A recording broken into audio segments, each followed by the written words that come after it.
best things I ever heard anybody say is you are the father of Mr. Povich. did you rehearse that line? No. Did you think of it in advance? There's no way in the world you couldn't have already had that written down, No, Chip. I think it was Brendan Donovan. You are so Cade Yes. Povich's father. Yes, yes. It just popped out. My kids reminded me that he was related to Maury, and I'm of a certain generation that actually did watch those shows. My kids reminded me that he was related to Maury, and I'm of a certain generation that actually did watch those shows. I'm ashamed to admit. So it's just one of those many things that pops out, and you wonder if it's going to hit or miss. And thankfully, that one I think. And I loved it. I died laughing. I think I recorded it because it was such a good call. Yes. But how much preparation goes into those types of calls? Like, do you ever consider what you'll say at the end of the game well before the game even starts? Like, how does it work? I really don't. I don't want to say I'm a seat of the pants guy, but I just think that whatever comes out is kind of like the magic. When a musician creates a song, good Lord gives them those 12 or 16 notes, and they put them in the order that somehow works. And for me,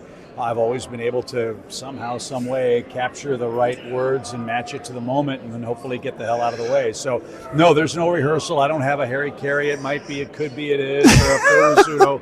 Holy cow.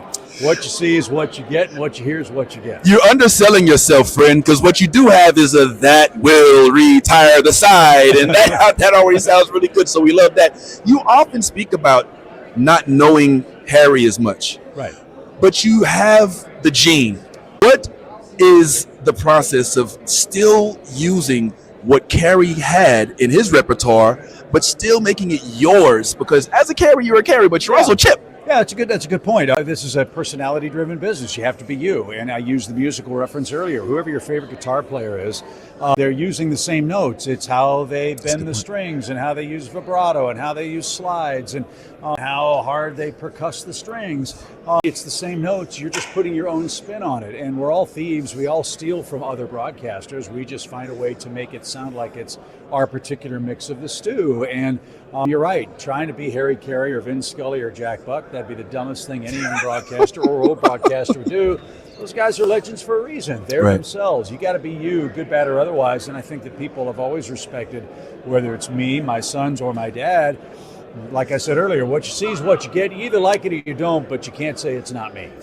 Speaking of your sons, your son with the athletics, you all got a chance to do a game together. What was that like? Like, talk about what happened off the camera, off the mic, that wasn't reported on that you can tell us about. Well, I will tell you, it's one of those full circle moments. I remember when it was me back in the 1980s being the young guy, getting a chance to stand in with my dad and my grandfather, and to see your kids dream of doing something, working hard to achieve it, and then getting a chance to do it, oh, by the way, with your mom and your dad with you for that very first time was really, really special. And look, we're all placeholders in this business. I mean, I have the greatest job in the world. I work for the greatest fans. I have fantastic partners. We have a lot of fun, as you know.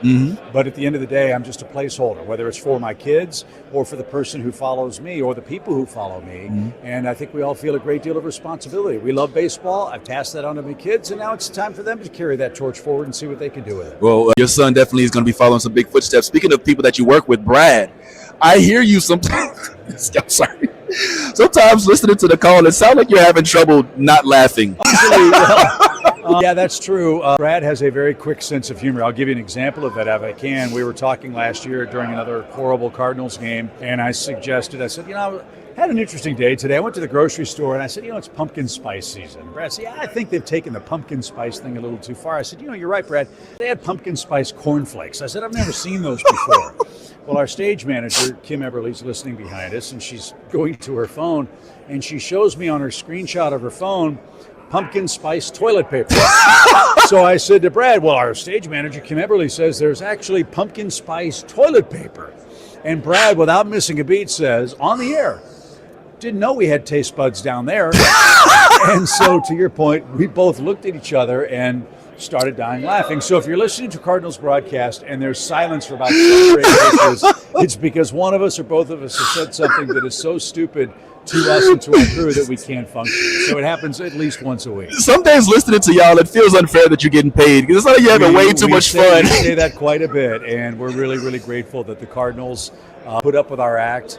We're really grateful that the fans have been so welcoming of me, and especially during this time where the Cardinals aren't what the Cardinals are hopefully going to be in the near future. Speaking of Cardinals, last thing, and then I'll let you get up out of here. With regard to the Cardinals, now that we know Heim time is upon us, do you think that some of the moves that will be made this offseason could potentially start to bring some of the fans back to Busch Stadium? I myself was sad to see that even when we were doing fairly well in 25, that fans still were like, nah, if it ain't the Dodgers, I ain't coming.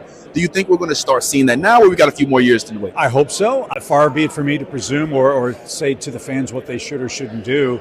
But the facts are, after the 2022 season, from then to last year, the Cardinals have lost 1 million fans. That's a lot. That's a lot. And for the Cardinals to be successful, we need that fan support. The city needs that fan support because of the ripple effect of what 40,000 people a night bring to the ballpark. The way I've approached it for the last year and a half, and I'll continue to say it, come grow with us. The Cardinals are on the rebound. They have a plan in place. Don't know how long it's going to take, but at least there's a plan with young, exciting players so we can all get behind. And there's a new man in charge. It's a new chapter. It's a new start. And I think we're all excited to get ready and see where it takes us. Chip, thank you so much for your time. I hope you enjoy the rest of your week. We'll stick with the phone. It's all good. We're modern folks. Take care, man. Go ahead. This has been Chip Caray. You good? Yeah, so that was fun. And if you noticed, it was very organic. Chip is clearly a rehearsed professional. I am blithering, blabbering all over the place. You can't tell. Didn't even hold the mic in the right place. I got the mic practically behind my front teeth, and you can hear all of the static. I'm clearly an amateur, right? And Chip is such an avid professional. I mean, he said he's been doing this since the 80s, and I actually learned that he's an Orlando resident. The dude lives in Orlando, and he used to call games for the Orlando Magic, as well as another young man named John Denton, who writes for MLB.com for representing the St. Louis Cardinals. So this was a kind of big deal to me to talk with this young man. I was a Harry Caray fan. I'm a Chip Caray fan. I obviously wasn't around too much for Harry Caray, but when you go back and look at some of the calls he made with the Cardinals and with the Cubs, you're like, yo, this dude was crazy. You know what I'm saying? So yeah, I got an opportunity to see the homie Chip Caray along with a lot of other Cardinals representatives. Here's a couple you may recall. Remember Carlos Beltran? Yeah, it didn't necessarily work out the way we wanted to when Carlos came over trying to replace what we lost with Pujols, but hey, it was an attempt. You already seen me talk about Xavier Scruggs, a former Cardinal as well.